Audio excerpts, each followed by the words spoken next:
शहरातल्या एका टोलेजंग मॉलच्या बाहेर पावसात एक 80 वर्षांचे आजोबा थरथरत उभे होते. त्यांच्या अंगावरचे कपडे फाटके होते, पण त्यांच्या हातात एक ब्रँडेड महागडी लॅपटॉप बॅग होती.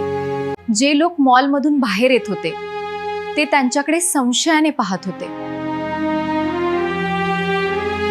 विशाल नावाचा एक तरुण तिथे आपली महागडी कार पार्क करून उतरला. त्याला वाटलं हा म्हातारा नक्कीच चोर असावा, नाहीतर याच्याकडे एवढी महागडी बॅग कशी. बाबा, ही बॅग कोणाची आहे? चोरली आहे का? विशालने कडक आवाजात विचारलं. आजोबांनी शांतपणे मान वर केली. त्यांच्या डोळ्यात पाणी होतं. नाही बेटा, ही माझ्या मुलाची आहे. आज त्याचा वाढदिवस आहे. तुमच्या मुलाची? मग तो कुठे आहे आणि तुम्ही असे भिकाऱ्यासारखे इथे का उभे आहात?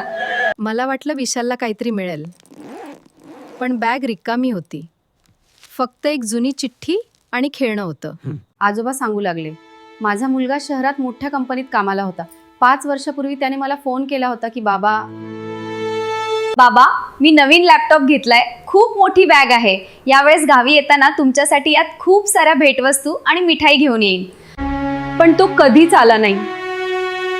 वाटेतच त्याचा अपघात झाला. विशालचा राग आता शांत झाला होता. आजोबा पुढे म्हणाले, पोलिसांनी मला फक्त ही बॅग दिली. तेव्हापासून दरवर्षी त्याच्या वाढदिवसाला मी या मॉल बाहेर उभा राहतो. मला वाटतं कदाचित तो याच गर्दीतून बाहेर येईल आणि म्हणेल, बाबा बघा मी तुमच्यासाठी काय आणलंय. विशाल सुन्न झाला. त्याला स्वतःची लाज वाटली. आपण ब्रँडेड कपड्यावरून माणसाची किंमत ठरवली, पण त्या फाटलेल्या कपड्यांखाली किती मोठं दुःख दडलंय हे पाहायला विसरलो. त्या दिवशी मी आजोबांना सन्मानाने हॉटेलमध्ये घेऊन गेलो आणि जेवण भरवलं. त्यांनी जाताना जे वाक्य म्हटलं ते माझ्या काळजाला स्पर्श करून गेलं. बेटा, बॅग किती महाग आहे यापेक्षा ती किती भरलेली आहे याला महत्त्व असतं.